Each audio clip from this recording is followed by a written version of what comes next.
हेटौडा वडा नम्बर 7 वडा नम्बर 7 भनिसकेपछि नि आज चाहिँ मेन बाटो भने कुन हजुर ट्याक्कै धरान चतरा जोडिने राजमार्ग मतलब 8 नम्बर कमाने वडा नम्बर 8 त्यहाँबाट पनि तपाई मजाले आउनुहुन्छ 7 नम्बर वडा नम्बर नागसोती नम्बर 7 नम्बर 6 नम्बर हुँदै धरान चतरा जोडिने यो राजमार्गमा सबैभन्दा बिजी बाटोमा आज तपाईले जे नै गर्दा पनि हुने खालको प्रपर्टी लिएर आइसकेको छु। पहिलो चरणमा त एज एन इन्भेस्टमेन्टको रूपमा पनि यो प्रपर्टीलाई मजाले लिन सक्नुहुनेछ भने त्यति मात्र होइन नि हजुर, यहाँ त तपाईले स्कुल कलेजेस हैन पार्टी प्यालेसेस जे नै खोल्दा पनि हुने, तपाईले भोलिको दिनमा चार्जिङ स्टेसन पेट्रोल पम्प जे नै खोल्दा पनि मजाले मिल्ने खालको प्रपर्टी आइसकेको छ। यतिको कमर्सियल एरियामा पनि मात्र 3.5 लाख प्रति धुरमा जग्गा पाइन्छ त कतै? हामीसँग त रहेको छ 7 नम्बर वडा नागसोतीमा रहेको मेन बाटो टच कमर्सियल प्रपर्टी। सक्दोभन्दा सक्दो छिटो हामीलाई सम्पर्क गर्नु होला।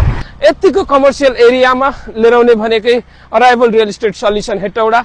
सक्दोभन्दा सक्दो छिटो हामीलाई सम्पर्क गर्नुहोस्। यो एरियाको ड्रोन शट्सहरु हेरेर नछुटाउनु होला।